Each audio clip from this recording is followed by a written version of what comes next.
दोस्तों, आज के हमारे इस वीडियो में हम आपके लिए संकष्टी चतुर्थी की व्रत कथा लेकर आए हैं।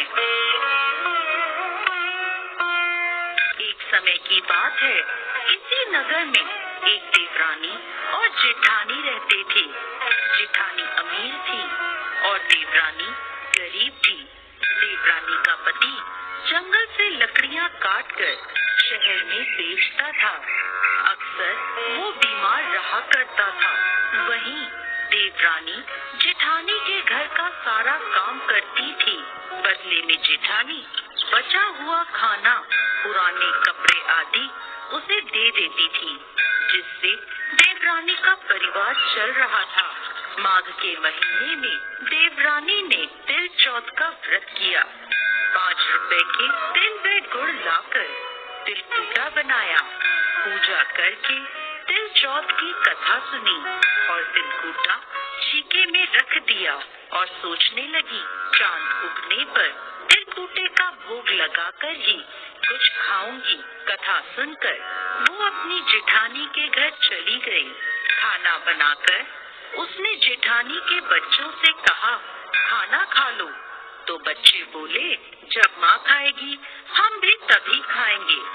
फिर उसने अपनी जेब से खाना खाने को कहा तो वह भी बोले, मैं अकेला नहीं खाऊंगा, सबके साथ ही खाऊंगा। जेठानी ने देवरानी से कहा, आज तो घर में अभी तक किसी ने खाना नहीं खाया, मैं तुम्हें पहले खाना कैसे दे दूं? तुम कल सुबह जल्दी ही बचा हुआ खाना ले जाना।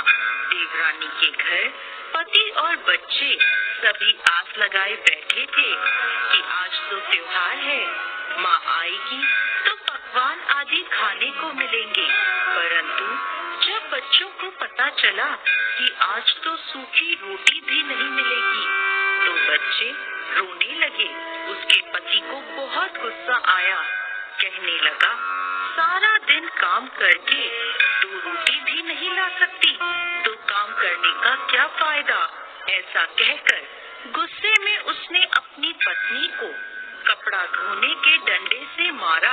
डंडा टूट गया तो उसने उसे पट्टे से मारा। वो बेचारी गणेश जी महाराज को याद करती रोती रोती पानी पीकर सो गई। उस दिन गणेश जी महाराज उसके सपने में आए और बोले, धोवना मारी, पाटा मारी, सो रही है या जाग रही है? वो बोली, कुछ जाग रही हूँ, कुछ सो रही हूँ। तब गणेश जी बोले, मुझे भूख लगी है, कुछ खाने को दो। तब वह बोली, क्या दूं? मेरे घर में तो अन्न का एक दाना भी नहीं है।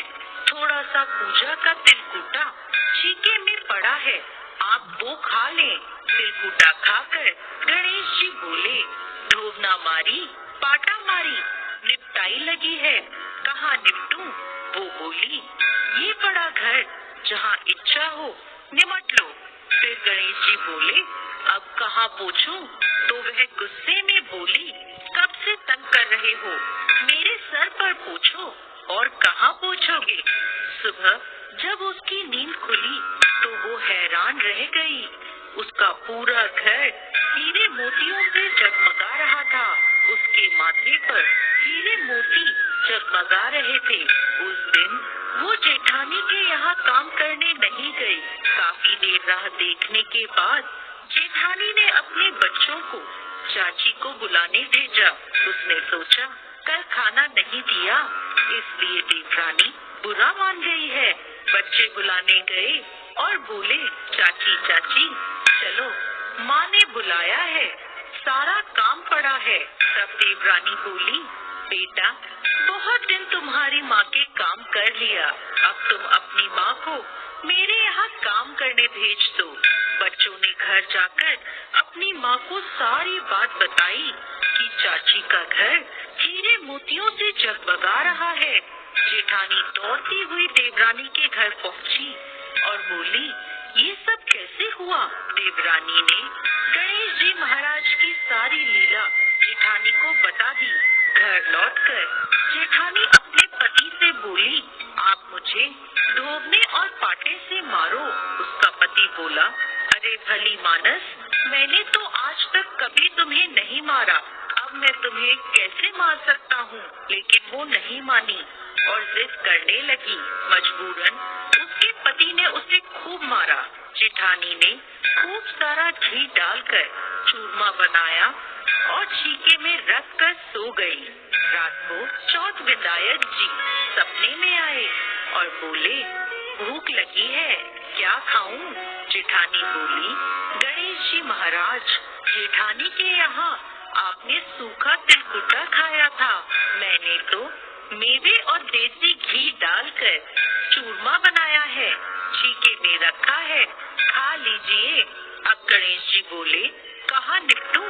जेठानी बोली, उसके यहाँ तो टूटी फूटी झोपड़ी थी, मेरे यहाँ तो महल है, जहाँ चाहे निमट लें। अब गणेश जी पूछते हैं, अब इसे कहाँ पोछूं?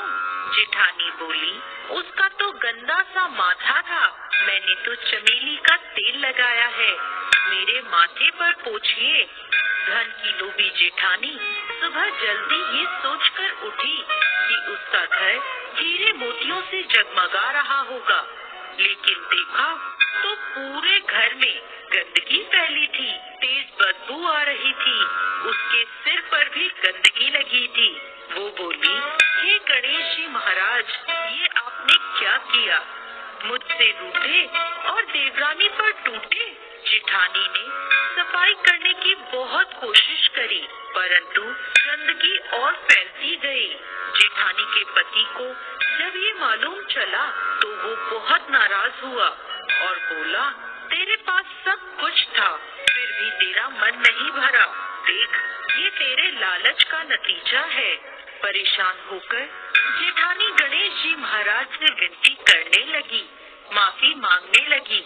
गणेश जी बोले, देवरानी से जलने से और धन के लोभ में तुमने जो किया ये उसका नतीजा है। इस प्रकार जेठानी को सबक सिखाते हुए गणेश जी महाराज ने अपनी माया समेट ली। हे गणेश जी महाराज, जैसे देवरानी पर कृपा करी वैसे सब पर करना। कहानी कहने वाले, सुनने वाले और होकारा